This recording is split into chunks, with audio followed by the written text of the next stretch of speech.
SER Podcast. Imaginen tener una urgencia médica, o mejor, imaginen que su hijo tiene una urgencia médica, acuden a todo correr al centro sanitario 24 horas más cercano a su casa y no hay médico.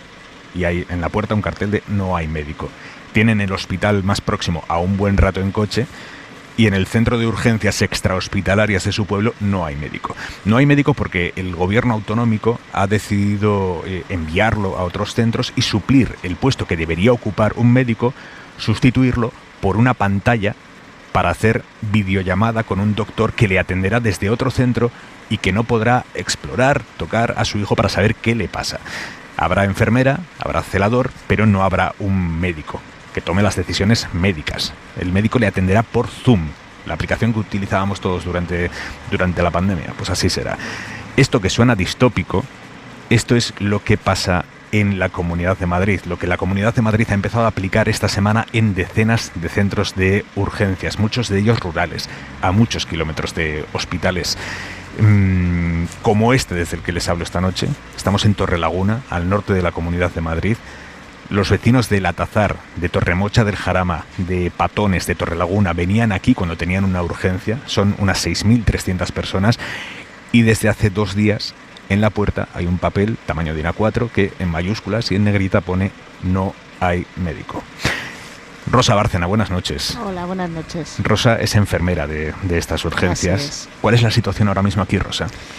Pues mira, la situación es pues desesperante porque tanto para la población como para el personal que se ha quedado aquí, pues es que es dantesco porque claro, a ti te viene una urgencia, una emergencia y en realidad no puedes hacer nada. Es que, ni el médico puede actuar sin la enfermera, ni la enfermera puede actuar sin el médico. Y es que hacen falta manos, para una emergencia hacen falta manos, que aunque seamos 2 enfermeras, no se puede poner medicación, no podemos diagnosticar porque no es nuestra labor. O sea, nosotros curamos y la labor no es nuestra labor diagnosticar, diagnostica el médico y nosotros aplicamos tratamientos que el médico prescribe y un médico no puede diagnosticar por Zoom. Un médico tiene que tocar, que ver, que oler, que ver al paciente, y ver al paciente en vivo, no sirve en una foto ni en nada. El médico tiene que ver y es muy malo para la población porque estamos muy lejos del hospital. O sea, ¿A cuánto estáis del hospital más cercano? Pues debemos estar como unos 45 kilómetros o así, que es San Sebastián de los Reyes, es el Infanta Sofía. Y claro, pues claro, nosotros tenemos la población más lejana de aquí es el Latazar. Sí. Que es verdad que es una carretera muy mala porque es una carretera que tiene muchas curvas, una carretera de semimontaña y claro, de Latazar aquí son 20-25 minutos, más ponte desde aquí, que no hay médico, hasta San Sebastián de los Reyes. ¿Aquí qué tipo de urgencias soléis recibir o solíais recibir? Pues a ver, aquí la mayoría de las veces pues todo tipo de urgencias, mucha gente que no podía acudir por la mañana al médico tal, pero a ver, esas urgencias al fin y al cabo pueden esperar al día siguiente, muchas de ellas. Sí. El problema son las emergencias, las cosas que no pueden esperar, que hay que tratar, que nosotros tenemos en el centro de urgencias, sí, en los ARES, que estabilizar al paciente, tratarle, estabilizarle y esperar a que venga la UBI para que le traten. Esas son las emergencias, ¿no? Eso es lo que de verdad, pues un ejemplo, un infarto, un edema agudo de pulmón, un accidente cerebrovascular agudo, yo qué sé, cosas muy graves, una crisis comicial, un estatus epiléptico, o sea, cosas que pueden pasar, que pueden ser muy graves y que hay que estabilizar una fractura gorda de un pie tal, pues bueno, pues aquí se intenta reducir, se calma el dolor y se espera a un transporte sanitario para llevarlo al hospital. Tú trabajas mañana, ¿verdad? Yo trabajo mañana. Y mañana no va a haber médico. No aquí. va a haber médico. Y si mañana te viene alguien con un ataque epiléptico, con un infarto, ¿qué vas a hacer? Pues no lo sé, la verdad, no lo sé. Es que yo, por más que pienso, que llevo pensando esto tiempo y tiempo, no sé qué voy a hacer. O sea, no sé, porque en realidad Intentaré llamar al 061, también hay problemas para contactar con el 061 porque hay un filtro ahí de la persona que coge el teléfono, que lo primero que tienes que hacer es datos de filiación del paciente. Vamos a ver, no me importa. Luego si quieres, o sea, cuando me pases con un médico y me diga algo que tengo que hacer, si quieres, de verdad, no me importa darte luego los datos de filiación, pero ahora es una emergencia y necesito un médico ya, no necesito que sepas cómo se llama Pepe, Juan o Antonio, ¿no? Entonces, pues no sé qué pasará si viene una emergencia. Pues haré lo que buenamente pueda, intentaré llamar al 061 y aguantarlo aquí, intentar estabilizar lo que venga y que venga pronto el recurso de transporte. Te veo muy agobiada. Sí, lo estoy, porque es que además muchas de las UBIs móviles van solo con enfermera. O sea, es que ni siquiera tú llamas a una UBI móvil porque piensas que va a ir un médico y hay veces que no viene médico, que viene otra enfermera como tú. Y es que las enfermeras, es verdad que somos necesarias, y los médicos, pero en un pack. O sea, ni un médico hace nada sin ti, ni tú haces nada sin un médico. Entonces es verdad que es muy complicado y además, o sea, yo vivo aquí, yo soy de aquí. Entonces yo tengo, digamos, las dos cosas. O sea, no te puedes quedar en un pueblo que lleva toda la vida con médico. Bueno, ningún pueblo. O sea, no te puedes quedar sin un médico en un pueblo que está lejos de un recurso sanitario avanzado. No puedes. O sea, es que, ¿en qué cabeza cabe? ¿Qué vas a hacer? ¿Te vas a ir a la Cabrera a ver si hay médico o al Gete o a no sé qué? Es que es absurdo. Y se está diciendo en todos los medios que no hay médicos. Sí hay médicos. Cada año salen 200 médicos especialistas en medicina familiar y comunitaria. Lo que pasa es que los maltratan. Pero ¿cómo van a querer trabajar los médicos si de aquí se los llevan allí, de allí y del otro lado? Que en estos 10 días ha habido médicos que han estado hasta en 3 centros diferentes en una sola guardia. ¿Quién aguanta eso? Pues se van, pues es que es lógico que se vayan. Rosa, aquí os van a poner una pantalla con una cámara para que el paciente pueda hacer una videollamada con un médico que estará en otro sitio. Pero de momento os han quitado el médico y todavía ni siquiera os han puesto la cámara, ¿no? Ni siquiera nos han puesto la cámara ni nos han dicho cómo va a funcionar, qué médico va a estar en el otro lado, si nos va a atender inmediatamente en caso de emergencia o no. No nos han dicho nada. Nada, sí que van a ponerlo y ya está. No sabemos ni cuándo, ni quién, ni cómo. Javier Carrera es el periodista de la SER que está cubriendo esta crisis de la sanidad madrileña. Javier, buenas noches. ¿Qué tal, Aymar? Buenas noches. A ver, Javier, para los oyentes que no vivan en Madrid, ¿cómo se ha llegado aquí? Pues tenemos que irnos, Aymar, primero 2 años y medio atrás, a marzo de 2020, en pleno confinamiento. Fue entonces cuando el gobierno de Ayuso decidió cerrar aproximadamente la mitad de estos centros de urgencias. Insisto, los cerró en lo peor de la pandemia. Los que quedaron abiertos fueron los que estaban en pequeñas localidades, como la que estamos hoy aquí. Durante estos 2 años y medio la comunidad ha recibido mucha presión para reabrirlos. Ha habido 2 amagos, el último este verano. Y así es como llegamos a octubre, cuando el gobierno de Ayuso presenta ese plan definitivo de reapertura, 80 centros, con un nuevo nombre, los llaman centros 24 horas, pero básicamente, Aymar, solo con el personal de los 40 que habían resistido abiertos, es decir, 80 centros con el personal de 40. ¿Y eso qué ha supuesto? Pues que la comunidad ha trasladado a médicos, como los que había aquí en Torrelaguna, a otros centros. Si en un centro, por ejemplo, había 5 médicos que se repartían los turnos, pues el gobierno de Ayuso ha derivado a varios de ellos a los centros que tenían cerrados, y eso, sumado a los sanitarios que han pedido la baja por ansiedad, por cuestiones familiares, o a los que, Aymar, directamente han renunciado a su puesto porque no soportan esta situación, eso es lo que ha provocado, Aymar, este caos que la comunidad no ha sabido gestionar. Mariluz, buenas noches. Hola. Tú eres vecina de aquí. ¿Qué implica que aquí que en el servicio de urgencias no haya médico? Tú eso lo has vivido hace bien poco con un familiar muy cercano. Sí, el día 30. Bueno, realmente yo vivo en Torremocha del Jarama y nos corresponde Que te corresponde estas urgencias. Eso es. Sí. Y vinimos porque se había hecho un corte bastante feo en 2 dedos. ¿Quién? Mi marido. Y con una sierra. Y bueno, pues sí, en ese día, el día anterior no había ni médico, ni enfermera, ni celadora, estaba cerrado. Ese día yo pensaba que teníamos suerte porque había enfermera y celadora, pero la enfermera, claro, nos comentó que es imposible darle puntos ni ponerle anestesia sin autorización de un médico. Tuvimos que irnos a la Infanta Sofía, 45 kilómetros para allá, esperar en las urgencias, porque claro, tampoco un dedo es algo muy urgente, Hombre. Bueno, ya, quiero decir que ¿Cómo no. decirte? Ya, pero en un hospital, según entran, no sé, según van entrando otros casos, pues nosotros hasta nos sentimos hasta culpables de ir a colapsar un servicio de urgencias de un hospital, que además incluso está en huelga, ¿no? También en las urgencias. Y allí le dieron 7 puntos, luego tuvimos que regresar otra vez a casa.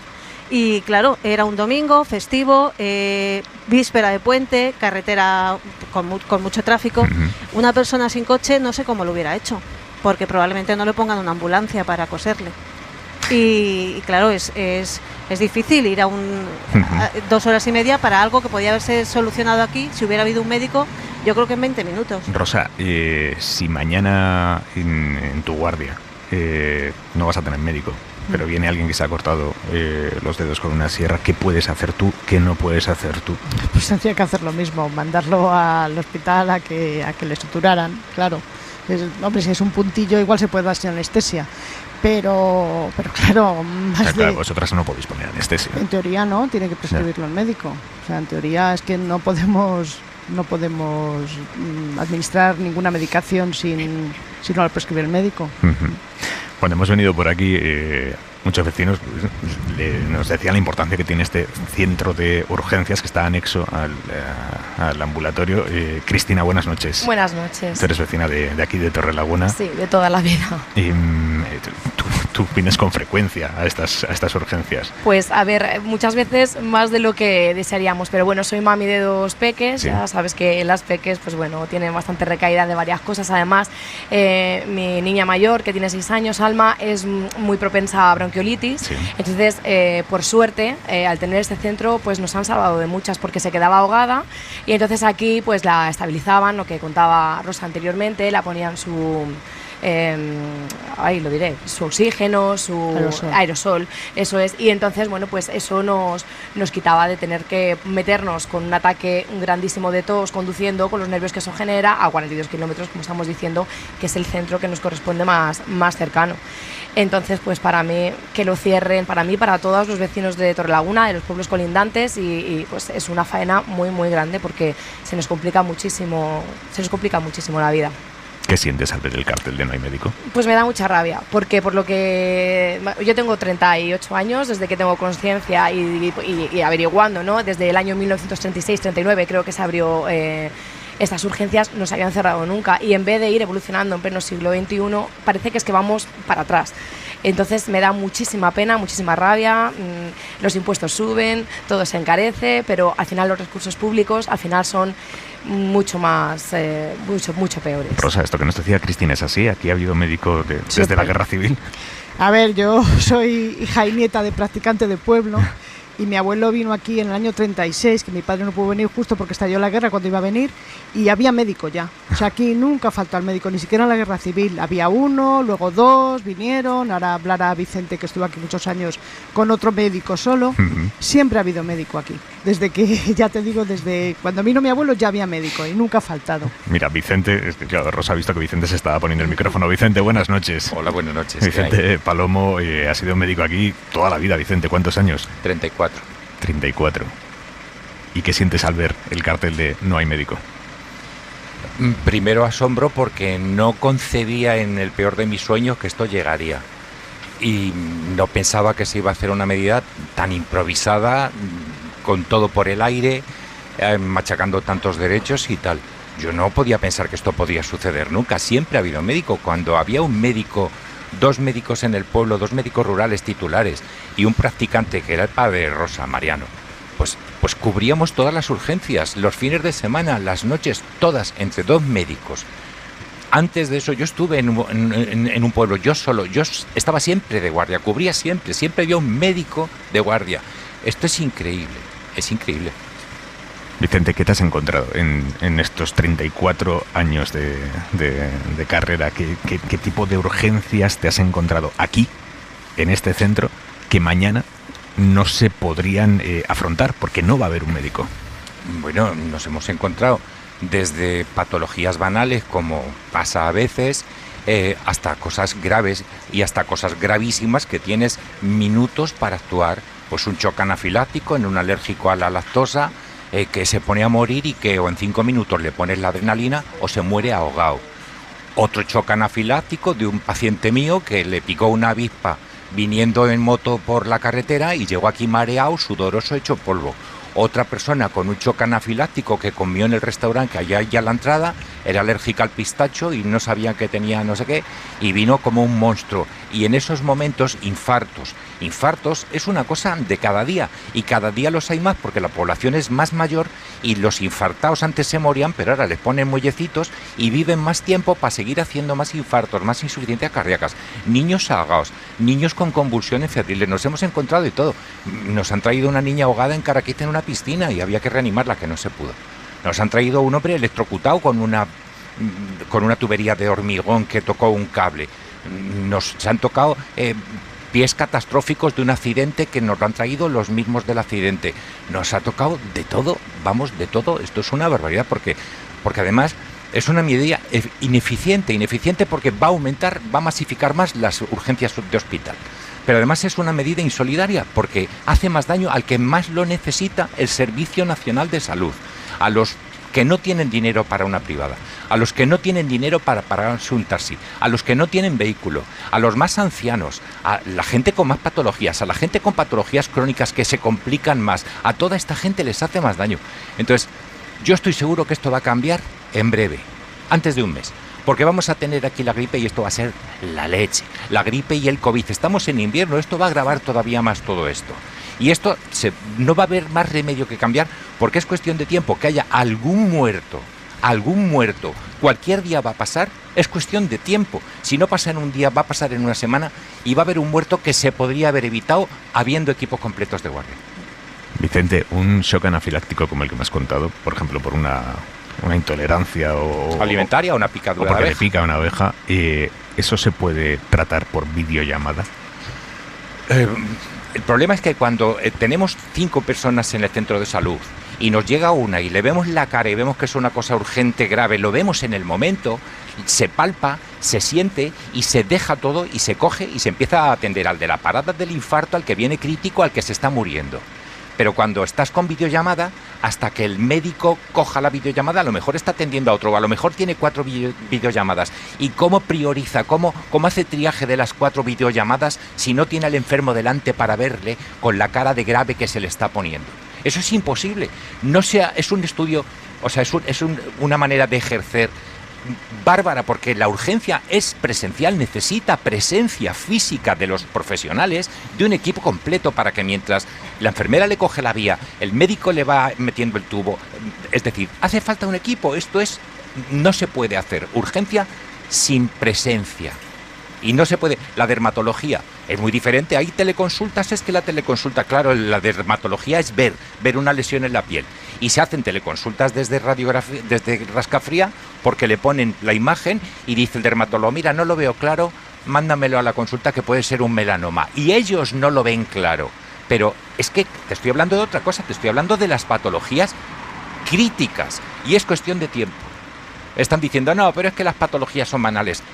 Pero bueno, que vengan la señora Ayuso y Ruiz Escudero aquí a hacer guardia y que se tiren una semana y que vean las patologías banales. Van a haber muchos mocos, muchas gripes y muchos catarros, pero seguramente un 5% de todas las urgencias son graves, críticas, importantes, vitales. Hoy ha dicho Ayuso, no sé si la has escuchado, ha dicho, hombre, para una picadura de avispa no hace falta un médico, una enfermera y un celador. No, porque ella no es alérgica ni hace una anafilaxia por la avispa, claro, ella no es médica, no sabe. Pero en algunas ocasiones a la persona, claro, si nos pica a nosotros, a todos los que estamos aquí, seguramente no nos pase nada. Como uno haya que sea alérgico a la picadura de abeja, de avispa, de himenóptero, me da igual, se puede morir. Tienen que llevar en su coche una ampolla de adrenalina autoinyectable, lo tienen que llevar. Y siempre les decimos, deja una en casa y deja otra en el coche, porque te puede hacer falta en cualquier momento y pillarte por el campo. Es que son minutos, son instantes. Y no puedes estar metiendo el zoom, voy a ver el médico que me dice, porque el paciente se te está ahogando, se te está muriendo, se te está chocando. Y va a pasar por desgracia, porque es cuestión de posibilidades. Va a pasar que va a haber un muerto.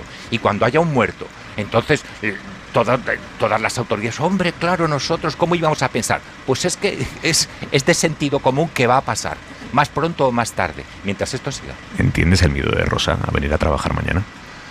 A mi compañera Rosa y a las enfermeras les han puesto a los pies de los caballos de una manera inhumana, porque les han dejado ejerciendo una función y una responsabilidad para las cuales ni les pagan ni les facilitan la tarea.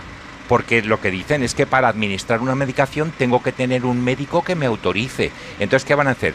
Una ley especial de que la enfermera en el ejercicio de urgencias en un centro de 24 horas, que por cierto antes teníamos SUAP y SAR, luego teníamos PAC, ahora tenemos centros 24 horas, estamos inventando como nadie nombres, pero todo sigue igual. Es cambiar la correa al perro, pero el perro sigue siendo el mismo. Beatriz, buenas noches. Hola, ¿qué tal? Tú eres vecina de Torrelaguna. Sí. ¿Qué sientes al escuchar todo esto? Pues mucha rabia y mucha impotencia, porque nos tenemos que poner en lo peor para que se haga algo. Yo tengo 2 niños, un niño de 9 años, una niña de 5, y con un simple constipado, pues vienes, les ven en urgencias y nos dicen, oye, pues están bien, están mal, darles esto, darles lo otro. De esta manera que nos tenemos que ir al Infanta, al hospital directamente, porque claro, yo no soy médico, yo no sé si mi hijo está grave o no está grave, porque ha pasado que le traes pensando que no tiene nada y efectivamente sí que le han tenido que dar medicación, y otras veces pues a lo mejor, pues por lo menos esa noche duermes tranquilo. Y normalmente todas estas urgencias son por la noche. ¿Qué hago? Cojo a mis hijos, tengo que montarles en el coche y llevarles al hospital. Es impotencia, porque no, es que no se puede permitir. Y luego, si ellos, los políticos, se dieran cuenta, se pusieran un poco en la piel del día a día de las personas, creo que a lo mejor harían las cosas de otra manera. Porque lo que no podemos hacer es organizar algo que no... Yo trabajo y en mi trabajo tengo que organizar desde el principio hasta el final. Aquí se organizan las cosas, pero a medias. ¿Cómo puedes organizar una cosa de estas sin tener médicos, según lo que dices? No lo pongas en marcha hasta que no sepas que lo puedes organizar bien. Es que es absurdo. A lo que te refieres con la organización es que se reabrieron unos centros de urgencias extrahospitalarias que estaban sobre todo en las ciudades y se llevó allí a buena parte de los profesionales que estaban en estos centros rurales que han quedado desnudos. Claro, y luego las poblaciones de los centros rurales casi todos son muy mayores. Yo tengo una madre, mi madre tiene 76 años, no conduce. Se pone mala y nos tiene que llamar a nosotros. Nosotros estamos trabajando, ¿dónde va? ¿Quién? ¿Llamamos a una ambulancia? ¿Llamamos al SUMA? ¿Cuánto tarda? Porque a lo mejor si no es grave según ellos, pues a lo mejor se puede tirar, no sé. Entonces, esa es la impotencia, eso es lo que nos ha dejado, y luego que estamos hablando de la salud, que luego nos echamos las manos a la cabeza, que la pandemia, bien salíamos todos a dar aplausos a todos los sanitarios, a todo el mundo, y ahora no nos damos cuenta de esas cosas. Ahora ellos que han tenido que pedir, por favor, que fueran, que hicieran horas extra con la Filomena, con todas esas cosas, que lo hemos vivido todos, y ahora lo demuestras de esta manera. No lo entiendo, de verdad que es impotencia, totalmente impotencia. María, buenas noches. Hola, buenas noches. María, tú eres médico, trabajabas en La Cabrera, que está aquí a unos kilómetros, 11 kilómetros de aquí, y en esta reorganización te han sacado de aquí, de estas urgencias rurales, y te han mandado a Aluche, a Madrid. ¿Cómo ha sido eso? Ha sido un shock. Ha sido un shock. Como todos mis compañeros, estamos en shock. Y la administración tiene que entender que estamos trabajando en estado de shock. Y que eso puede ser peligroso para la población. Es que todos nos enteramos a la vez. O sea, 500 profesionales de la urgencia rural recibimos un mail de madrugada. Cuando yo me desperté ese día, dije, ¿qué ha pasado? Porque los mensajes desbordaban los móviles. No se podía hablar con personal. Ese mismo día yo me enteré que ya no trabajaba en Aluche, o sea, en la Cabrera, que me tenía que ir a Aluche. Ese mismo día, esto es como de la noche a la mañana, ¿no? Pues literal, de la noche a la mañana yo dejé de ser médico rural para ser médico urbano. ¿Y dónde tú trabajabas? ¿Y ahora qué atención reciben los pacientes? Bueno, pues la mitad, o sea, a medias, una atención desorganizada y puntual, porque los sábados y los festivos no saben si va a haber o no va a haber médico, han dejado a la mitad de la plantilla, la gente está desconcertada, no saben dónde tienen que acudir a urgencias. Y es que es tan triste, porque de verdad que es que si algo de bueno tenía vivir en la rural, era la accesibilidad que tenían a sus médicos y a sus profesionales sanitarios. Y entonces, bueno, pues los han dejado completamente desprotegidos y es peligroso. Es que, de verdad, que buena parte de lo que nos preocupa y del estado de shock que tenemos los sanitarios es que es peligroso. Que es que no nos están escuchando. Que es que, señores, que es un peligro. Que la gente que está gestionando, creo que hay algún médico entre los que gestionan, el consejero, pues no olvidó todos sus conocimientos o su ética profesional, porque esto es un peligro y no nos cansamos de decirlo. Mariby, buenas noches. Hola, buenas noches. ¿Tú eres enfermera? Sí, soy enfermera. ¿Tú trabajabas aquí? Sí, yo trabajaba en el SAR de Torrelaguna. Me cuesta decir PAC de Torrelaguna. A ver, explícame, ¿qué es PAC y qué es SAR? Para quien nos esté escuchando SAR, desde fuera de Madrid. SAR es un servicio de atención rural. Sí. Es decir, nosotros, médico, enfermera, desde hace unos años también celador, empezábamos a trabajar cuando los médicos de atención primaria no estaban. En nuestro caso, en Torrelaguna, empezábamos a trabajar a las 3:30 y cubríamos la demanda desde las 3:30 hasta las 8:30 de la mañana. Estabais toda la tarde y toda la noche. Toda la tarde y toda la noche. Había una continuidad asistencial, pues porque había pacientes que por lo que sea, por su trabajo, por cualquier motivo, venían con cosas banales, pues una gripe, un resfriado, un que me duele un pie desde hace una semana, y luego teníamos urgencias reales. Hemos estado así trabajando, yo personalmente, desde hace 11 años. En 11 años, con una pandemia de por medio, ni un solo día ha faltado un médico y una enfermera. Nunca, nunca. Hemos hecho nuestras propias autocoberturas. ¿Eso qué significa? Que si un compañero estaba malo, nosotros cubríamos a ese compañero. No hemos dado un quebradero de cabeza a nuestras direcciones asistenciales. Nosotros mismos nos cubríamos. Si nosotros queríamos coger un día de permiso, nos cubríamos entre nosotros o buscábamos nuestro suplente. No sé cómo explicarte, es dejar desatendida a una población que necesita una atención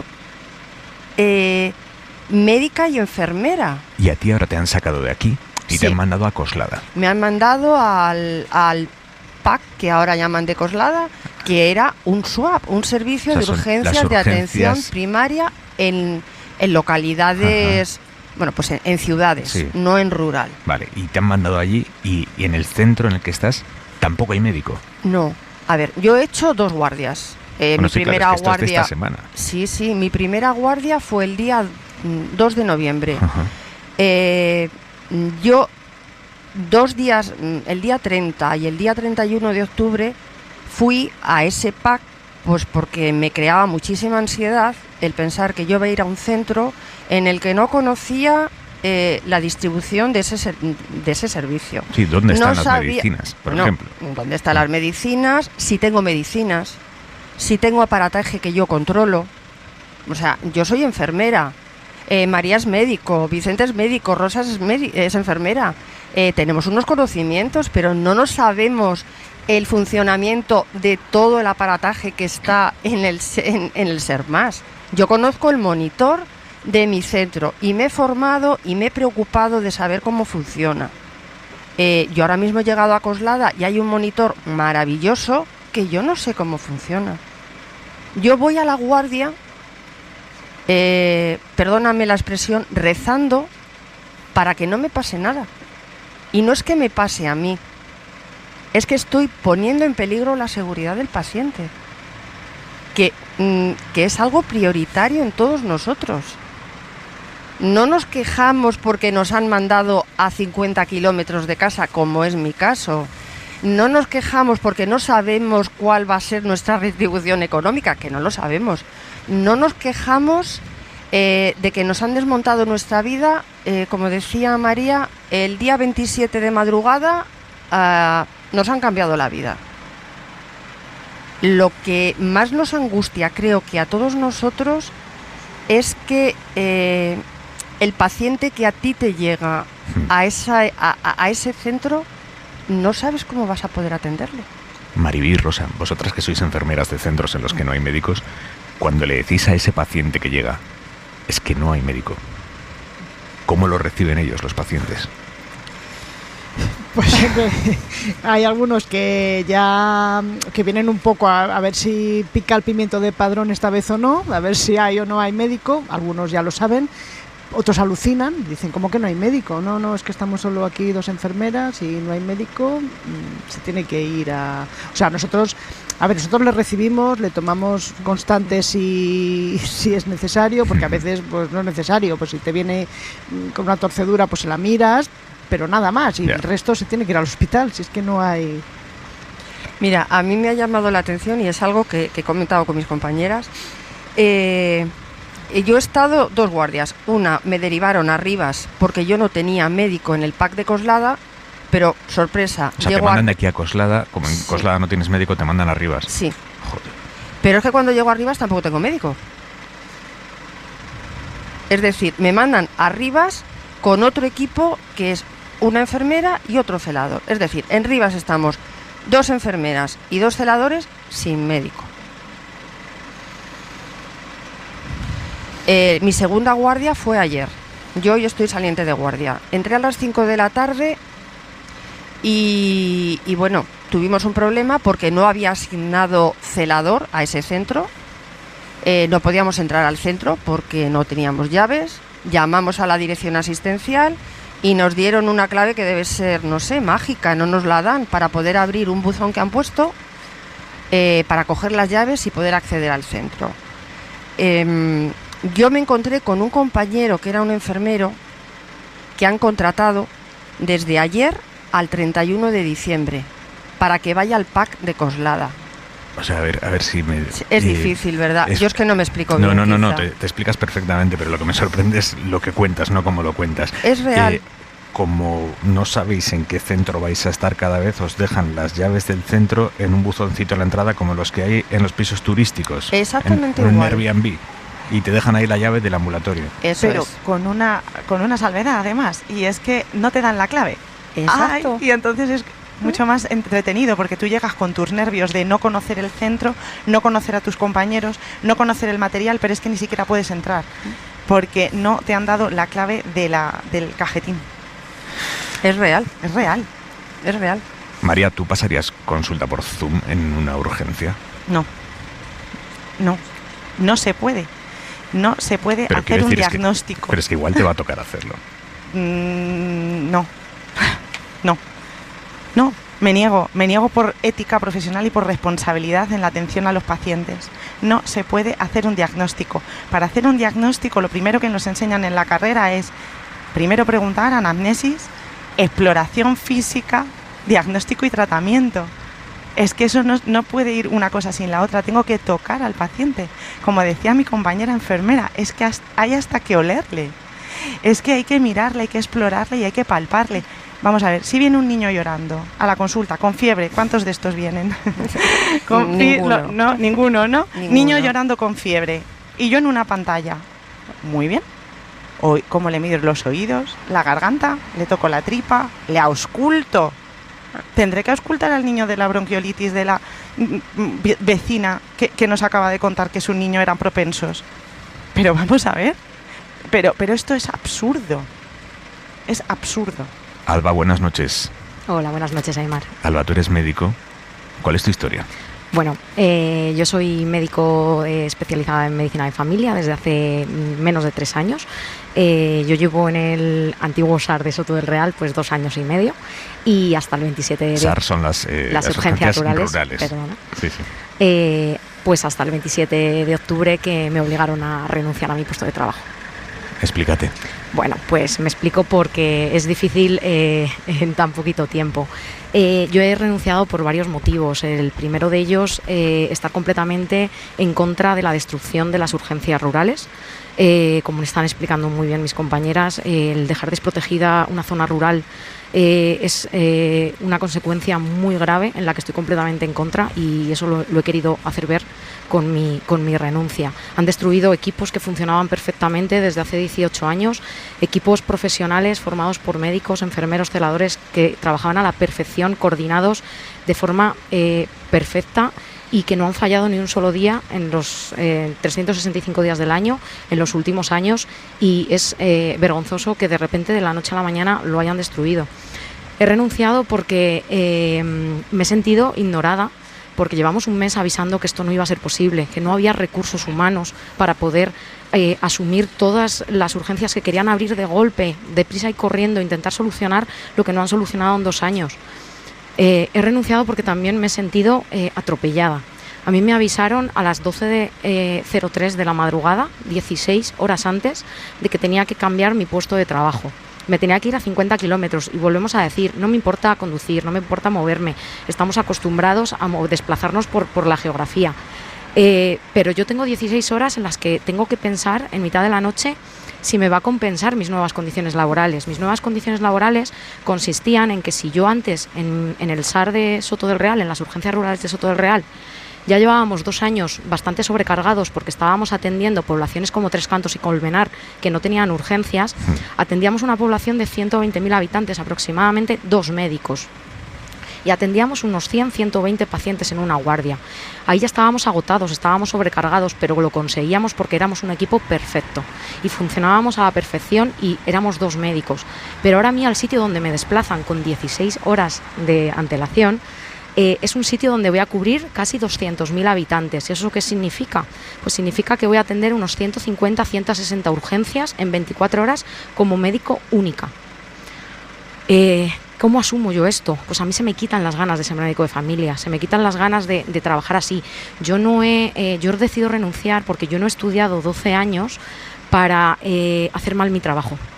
Esto me obliga a hacer mal mi trabajo, me obliga a hacer diagnósticos precipitados, me obliga a no poder mirar a mis pacientes a la cara, me obliga o me arriesgo a poderme confundir a la hora de calcular un medicamento, y yo no quiero que los pacientes se queden con la peor versión de mí. ¿Y ahora qué vas a hacer?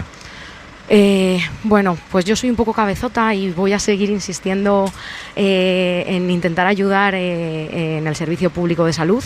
Tengo un máster y soy médico especialista en urgencias y emergencias. Me da mucha pena abandonar la urgencia rural porque abandono esa parte bonita de la medicina de familia, pero me voy a la urgencia extrahospitalaria, que como han comentado mis compañeras está muy necesitada, porque no todos los vehículos de urgencias y emergencias de la Comunidad de Madrid llevan médico, así que pongo este granito en ser yo una de las médicos que ocupará uno de los vehículos para intentar ayudar a la población, sobre todo de la zona rural. Es muy duro, pero se está entendiendo muy claro todo lo que estamos escuchando en esta noche. En esta edición especial de Hora 25 desde Torrelaguna. Hace un frío que pela, que les tengo que decir. Estamos aquí en las puertas de estas urgencias. Claro, no íbamos a entrar dentro, pero estamos aquí en las puertas y hace un frío tremendo. Hora 25, seguimos. Vicente, tú que has sido el médico de toda la vida de aquí de Torrelaguna, al escuchar esto, lo que se ha contado aquí en los últimos minutos en Hora 25, ¿qué sientes? Pues siento que siempre estamos hablando de las negligencias médicas, de enfermería, de sanitarios, y yo creo que había que hablar de las negligencias políticas. Cuando un político toma unas decisiones que van claramente en contra de los intereses, de la salud, de la vida, de los pacientes, ellos que están para cuidarnos, pues bueno, pues tenemos que hacerles responsables y que tienen que rendir cuentas de lo que pase con esto. Porque esto es una improvisación, no se ha pilotado nunca, no se ha hecho. Es decir, en medicina, antes de poner en marcha algo, lo tienes que pilotar. Tienes que ver cómo funciona y si funciona vale, lo extiendes. Esto se ha hecho improvisando. Una huida hacia adelante es una cosa bárbara, es una calamidad. Bueno, de momento lo que ha hecho la Comunidad de Madrid ha sido imponerles unos servicios mínimos del 100% a los médicos que han decidido ir a la huelga contra todo esto que les estamos contando, Carrera. Sí, porque todo este proceso de Mara ha tenido también, digamos, una derivada laboral, sindical, Por poner en contexto, en un principio la comunidad cerró un acuerdo de reapertura con los sindicatos, del que se descolgó el sindicato AMITS. AMITS, que es el mayoritario, ¿no? Entre los médicos, y ellos fueron los que convocaron la huelga indefinida que arrancó el lunes. Son, para que nos hagamos una idea, unos 200 médicos en estas urgencias extrahospitalarias, pero la comunidad impuso unos servicios, lo decías, unos servicios mínimos del 100%, es decir, que todos tienen que venir a trabajar. Y aquí está la paradoja, porque la comunidad ha incumplido sus propios servicios mínimos, porque no ha sido capaz de garantizar que hubiera un 100% de médicos en sus puestos, no ha sido capaz ni antes de la huelga ni ahora durante la huelga. Y es que ayer, además, el conflicto escaló un peldaño más, uno muy muy grande, porque el mismo sindicato convocó otra huelga para los médicos de familia y pediatras, los de los centros de salud, los del día a día, y estamos hablando no ya de 200 médicos, sino de 5.000 profesionales que pararán a partir del 21 de este mes. Veremos a Mar qué servicios mínimos impone la comunidad. Claro, porque si impones unos servicios mínimos del 100%, pues al final lo que está haciendo ahora mismo la Comunidad de Madrid es garantizarse que hay un tránsito de unas urgencias rurales con médico a unas urgencias rurales con Zoom, con videollamada, y además, mientras tanto, tiene a los sanitarios, a los que por la vía de los hechos no les permite hacer huelga, porque si les impone unos servicios mínimos del 100% no les permite hacer huelga. Ayuso ha ido cambiando de versión respecto a esto. La última, hoy, en el día de la Almudena, festividad en Madrid, hoy lo que ha dicho Ayuso es: bueno, todo esto es un ataque político contra mí por parte de Más Madrid. Vamos a escucharla. La líder de Más Madrid, que es quien está detrás instigando todas estas huelgas con su sindicato, llama a estallar directamente el sistema público. Quieren reventar la sanidad, que esto nada tiene que ver con una cuestión laboral, sino política. Y cuando decían que era por los centros de atención continuada, luego eran ya los centros de salud, y cuando no son los centros de salud ya está llamando incluso a los propios hospitales. Me acompañan esta noche aquí frente a las urgencias de Torrelaguna Daniel Bernabé. Daniel, buenas noches. Buenas noches. Y Marian Martínez Ascuña. Marian, muy buenas noches. Buenas noches. ¿Esto es ideología o qué es esto, Marian? Bueno, yo estaba pensando en muchas cosas mientras escuchaba a estos profesionales. Para empezar, es extemporáneo. Es decir, en un momento en el que hemos pasado una pandemia, en el que hemos puesto en valor el trabajo de estas profesiones que sostienen la vida, en el que hemos puesto en valor la importancia del estado de bienestar, que estemos viendo algo así, para mí está fuera del tiempo, ¿no? Es extemporáneo en ese sentido. ¿Y es ideología? Claro que sí, esto es Ayuso. Para empezar, el eslogan de Ayuso, no soy responsable de nada, soy víctima de todo, es la émula de estos discursos trumpistas. La culpa la tienen las fuerzas políticas o la culpa la tiene el gobierno central, y es sobre todo Madrid como el laboratorio político de ese ultraliberalismo y neoconservadurismo que ella de alguna forma teje a partir de una retórica de la libertad que nos está conduciendo a esto, ¿no? Esto es el desprecio por la vida que recuerda incluso a políticos como Bolsonaro durante la pandemia. Esto es Ayuso, y creo que es muy importante que se mantenga este tema, que esto esté en el debate público, y creo que es muy importante también que la oposición sepa aprovechar esto para desenmascarar lo que es Ayuso. Claro, porque podemos hablar de mil cosas, Bernabé. Podemos hablar de guerras culturales, de mil asuntos que copan la agenda pública y política cada día, pero es que esto es la base de todo. Tener un médico que pueda atender a tu hijo cuando tu hijo tiene una emergencia de verdad y estás a 40 minutos en coche del hospital más cercano. Lo que pesa, lo inmediato, lo esencial. Yo hoy venía preocupado, pero después de escuchar a vecinos y a sanitarios aquí en Torrelaguna, yo me he quedado muchísimo más preocupado porque me he dado cuenta de la emergencia real que supone esto. ¿Qué es lo que ocurre? Cuando oímos estos testimonios, la mayoría de personas hablan de error, incluso de negligencia, es decir, un error doloso. Pero esto es algo más. Hay que empezar a poner sobre la mesa la palabra premeditado. Esto es un ataque premeditado a la sanidad pública, pero a un aspecto muy concreto de la misma, que son urgencias y son servicios de atención primaria. Por una razón esencial, porque es la puerta de entrada al resto del sistema sanitario y porque es lo más inmediato, porque es lo que todo el mundo en algún momento utiliza. Y ahora hago una pregunta: ¿por qué durante el tiempo que lleva gobernando Ayuso han crecido tanto los seguros sanitarios en la Comunidad de Madrid privados como en el resto de los últimos 10 años? porque evidentemente al final esto es la pretensión que hay detrás de este ataque. Por una cuestión esencial que ellos mismos declaran muy a menudo. La sanidad no se la considera un servicio público, un servicio además universal, sino un elemento más con el que poder hacer negocio. Si de buenas a primeras hubieran llegado hace unas décadas, hubieran dicho que se iba a privatizar la sanidad, al ser un consenso que en este país está muy asentado, nadie hubiera admitido que esto se llevara para adelante. Pero poco a poco se han ido recortando estos pequeños aspectos que al final conforman un gran ataque al sistema sanitario, con lo cual al final mucha gente no le queda más remedio que hacerse un seguro privado, el que pueda, porque el que no va a tener que tener este recorte de lo que son sus derechos. ¿Creéis que le está sorprendiendo a la propia Ayuso, al equipo de Ayuso, la dimensión que está tomando, el estallido de malestar que está generando este asunto, que es sin duda el conflicto más inflamable al que se está enfrentando Ayuso desde que llegó al gobierno de la Comunidad de Madrid? Yo creo que es muy importante lo que estábamos diciendo anteriormente, ¿no? Que esto se mantenga en el debate público, que los profesionales hablen, que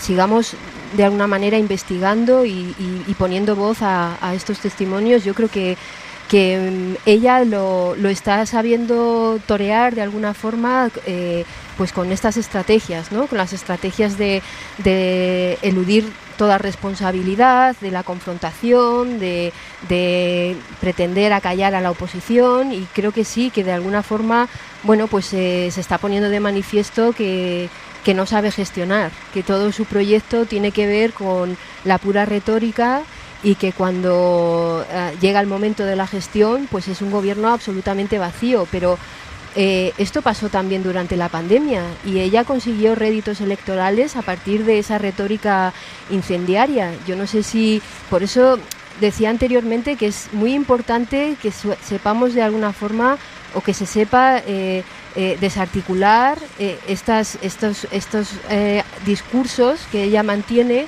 y que se llegue a la ciudadanía haciendo pedagogía y sobre todo poniendo de manifiesto que es un desprecio por la vida, que votar tiene implicaciones materiales, que tiene implicaciones sobre la salud de las personas, y que puede llegar incluso, bueno, pues a tener resultados como los que estábamos escuchando anteriormente, ¿no? Sobre la vida y la muerte de la gente. Entonces yo creo que es importante que esto se siga manteniendo, y efectivamente le ha podido sorprender, pero ella lo está sabiendo articular muy bien, ella está sabiendo responder muy bien políticamente a esta situación.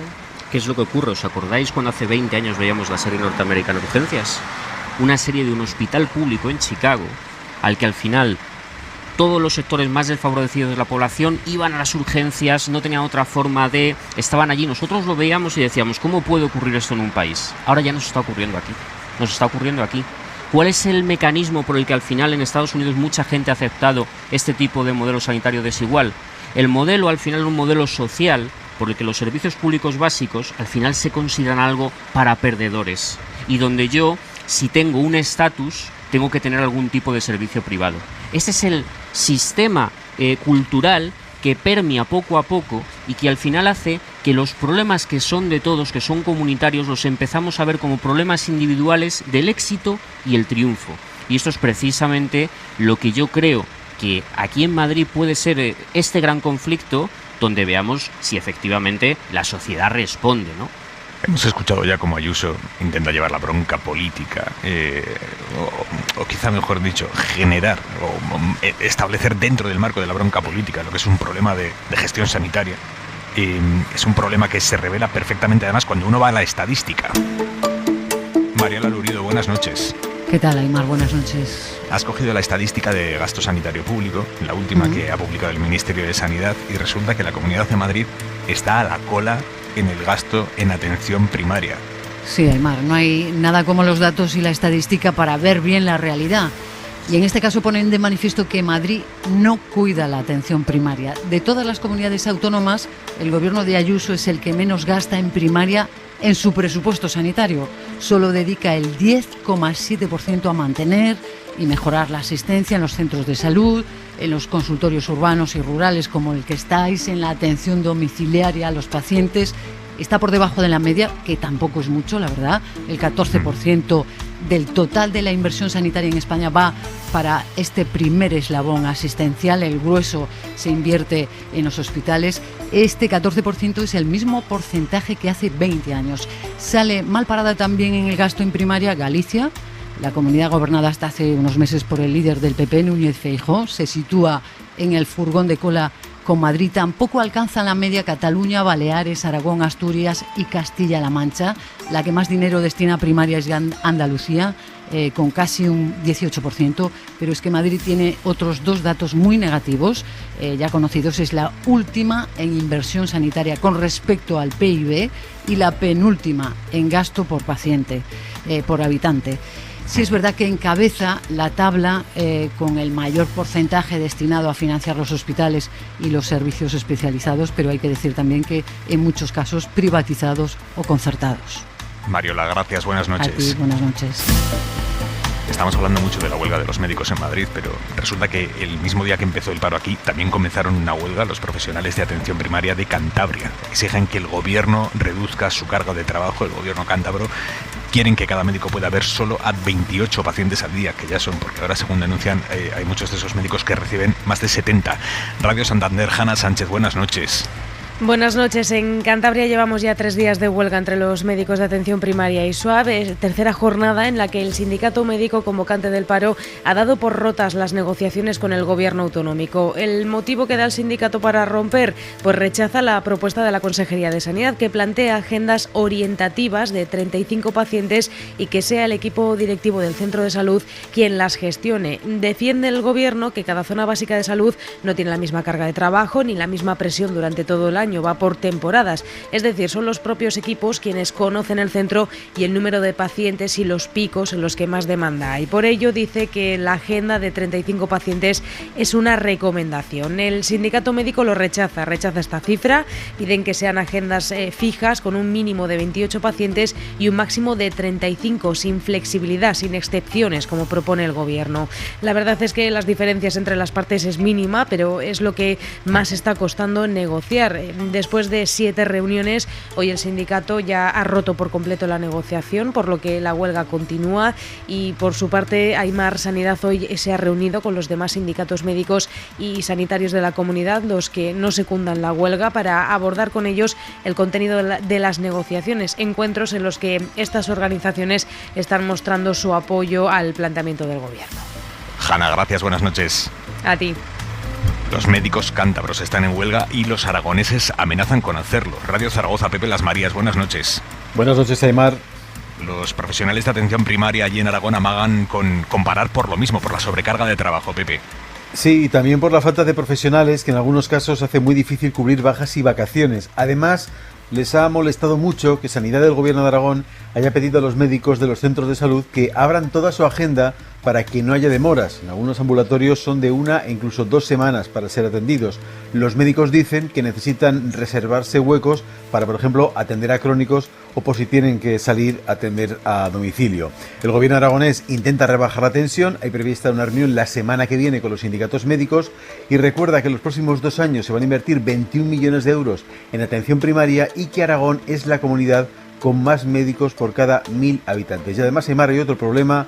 Hay algunas zonas del medio rural aragonés donde existen plazas, pero los profesionales no quieren ir. El gobierno ha aprobado incentivos, pero es muy complicado cubrirlas. Y esta semana conocíamos un informe del Justicia de Aragón que apuntaba que la mitad de los médicos que trabajan en los pueblos tienen más de 55 años. Es decir, en una década estarán jubilados. Claro. Pepe, gracias, buenas noches. Adiós. Mencionaba Mariola que Galicia acompaña a Madrid en la lista de autonomías que menos invierten en atención primaria. La situación es tan caótica que algunos puntos de esa comunidad, por ejemplo en Caldas, en Pontevedra, el ayuntamiento ha aprobado hoy en pleno que van a pagar ellos con dinero público las consultas de los ciudadanos vulnerables que necesiten ir a la privada porque en el centro de salud no les atienden por falta de personal. Íñigo Caínzo, Radio Galicia, buenas noites. ¿Qué tal, Aymar? Buenas noches. Son muchos los centros de salud en los que está habiendo problemas para atender a los pacientes y se buscan soluciones como esta que a puntas de Caldas toda la corporación, también el Partido Popular, apoya a pagar los gastos de kilometraje a las familias más desfavorecidas que se tengan que ir a otros centros de salud, también a los privados. Juan Manuel Rey es el alcalde. Eu teño constancia de que hubo veciños que tuvieron que devolver medicamentos na propia farmacia por non poder pagarse ou renunciar a ir ao centro médico privado porque non podía pagarse a consulta. Desde la Consejería de Sanidad admiten que hay un problema, en todo caso insisten en que la culpa de que no haya más médicos para contratar es del Gobierno central. Julio García Comesaña. La situación é preocupante, levámoslo dicindo moito tempo, ante esa falta de médicos, son estes picos que temos todos os anos, antes da pandemia sempre tiñamos este pico de incidencia que a mí utilizar a palabra colapso me parece muy grosera en el sentido de gruesa. La falta de médicos, sobre todo en urgencias y en primaria, es un problema que está afectando a centros de toda la geografía gallega. Caínzos, gracias. A ti, Aymar, buenas noches. Y por este viaje por la geografía de toda España, intentando trascender lo que ocurre en Madrid, vamos a ir a Murcia. Ahí quienes se van a movilizar son los pacientes. Denuncian listas de espera de hasta 15 días para el médico de cabecera y preparan una movilización a finales de mes con el lema "El gobierno regional perjudica seriamente la salud". Radio Murcia, Lázaro Jiménez. Buenas noches. Buenas noches, Aymar.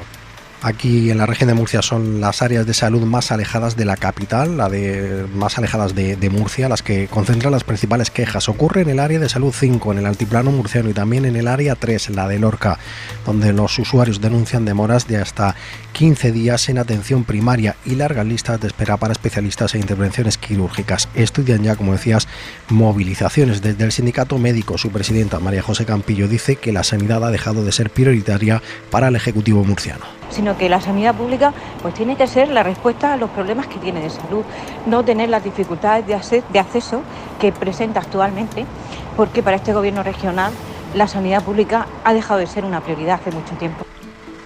Sin embargo, dice la Consejería de Salud que son áreas de difícil cobertura por falta de médicos, a pesar de los incentivos, por falta de médicos, como en otras comunidades autónomas, un argumento en el que insiste el gerente del Servicio Murciano de Salud, Francisco Ponce. Es un problema a nivel regional y a nivel nacional.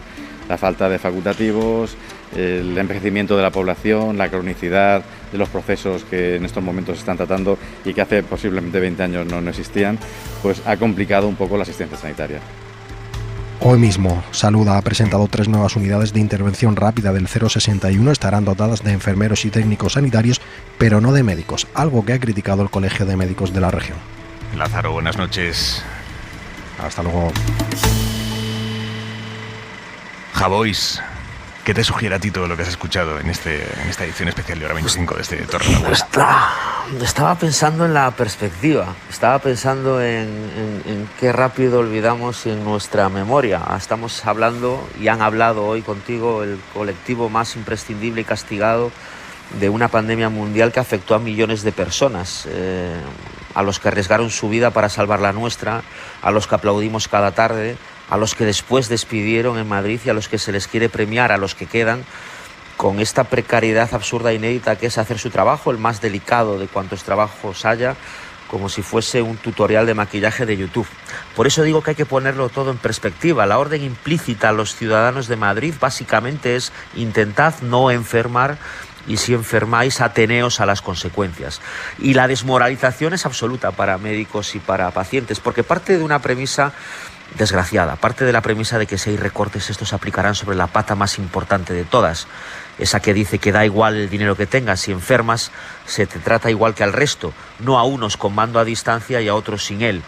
Y como hemos escuchado frivolizar a la presidenta del Gobierno de Madrid sobre muchos y variables y risibles asuntos, escucharla ahora frivolizar así respecto a la salud de sus gobernados, creo que nos está enseñando la realidad más cruda a quienes creen todavía, no solo en la derecha, ojo, que Díaz Ayuso es una buena presidenta con sus simpáticos disparates. Eso porque no les bastó lo ocurrido en las residencias durante la pandemia. Y si quieren seguir sin enterarse, la solución es no enfermar. Hasta mañana, Javois. Chao, querido. Hora 25.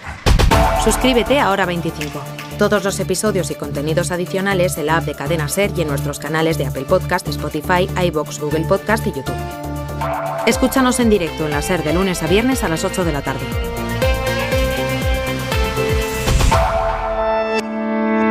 Cadena SER. La radio.